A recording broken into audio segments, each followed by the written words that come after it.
Alright, so today what we're going to be doing is I'm going to be showing you guys a demo on how phishing attacks ensue, how they happen, and basically how to avoid them or how you can identify them as well. So without further ado, we're going to get right into the video. So what we're basically going to be doing is we're going to be installing a program that is going to allow us to create a phishing link, send it to a user, and then it's going to grab any of the credentials that they enter, as well as a fingerprint of their operating system, their IP address, and a few other attributes as well. So first things first, what we're going to do is we're going to head over to Firefox and we're going to type in PyPhisher. Now what PyPhisher is it's what's going to allow us to create a phishing link very easily. It's not going to be an official DNS server with a certificate, a custom certificate. We're not going to be doing that today. It's going to be a Cloudflare link, but you can do that yourself if you so please. But again, I don't recommend making your own DNS server and then getting it revoked because you're doing suspicious activity on the internet. This isn't what this is for. This is for educational purposes only.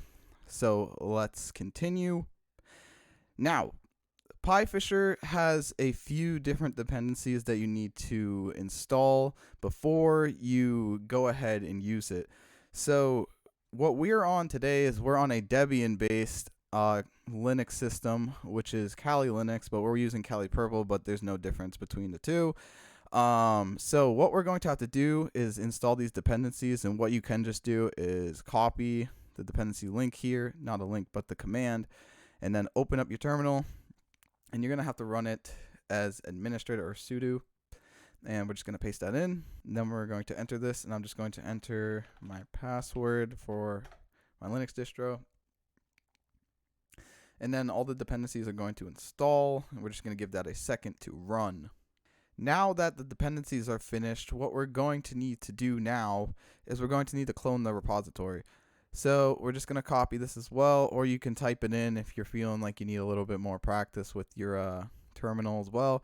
But I'm just going to do paste, and we're going to enter, and it's going to clone the Git repository. And now that we have it, it should be installed. So right here, we can see that we have PyPhisher installed.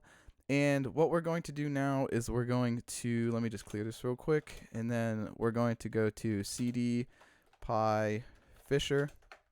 Now we're in PyPhisher. Now we're going to do another ls, or list directories. We're going to list them. And you can see that PyPhisher is right here. So in order to run this, what we're going to need to do, we already downloaded the Python 3 dependency. So what we're going to type in here is Python 3, and then PyPhisher with no capitals .py. And then it's going to open up in this terminal here. It's going to load up Cloudflare first because that's what we're going to be using to host our phishing link. And it's going to load up a few others as well, but we're not going to be using those. We're going to be using Cloudflare. X token. No, we do not, because we're not going to be using that. Alright, now you can see that we are on PyPhisher. We just opened it up. And as you can tell, there are a ton of options to host a phishing link, or a demo one for this instance. But what we're going to be doing for this one, let's say for an example that we are going to send a phishing link to an older person, telling them that their Verizon service has been disabled and they need to log in and solve the issue within their account. So what we're going to be doing is we're going to be using Verizon, which is code 62. So we're going to scroll down here, and what we're going to do is just type in 62, hit enter. Enter a shadow URL. We're not going to do that because it's just going to be a Cloudflare link. Enter redirection URL. No, we do not want to do that, so we're just going to hit enter. What it's going to do is it's going to give us a link to a Cloudflare server that is this phishing page. So it's going to open up a PHP server at localhost 8080, which is just what we're hosting it on Cloudflare. The PHP server, which is just the page itself, and it's initializing tunnelers at the same address. And in just a moment, we will have our page up and running. All right, so our phishing link is now complete. We have it right here. It's going to be in the Cloudflare section.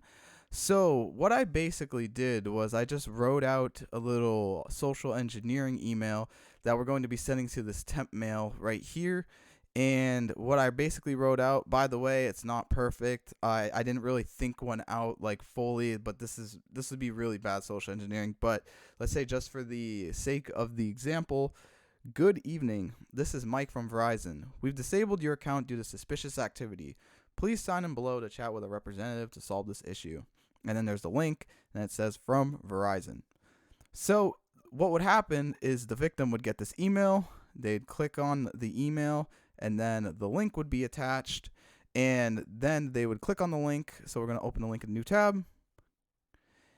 And what it would bring us to is it's going to be this Verizon login page.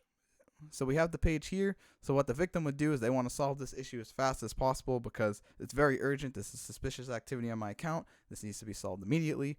So what they're going to do is they're going to type in their credentials, and we're just going to make up some. So we're going to say like John Doe 321.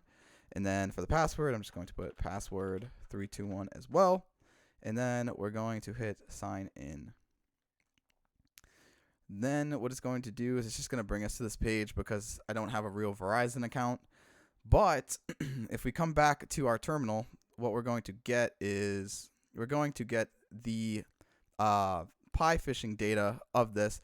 So the account was John Doe 321 and the password was password 321, and it was saved in creds.txt, which is just a file that it creates.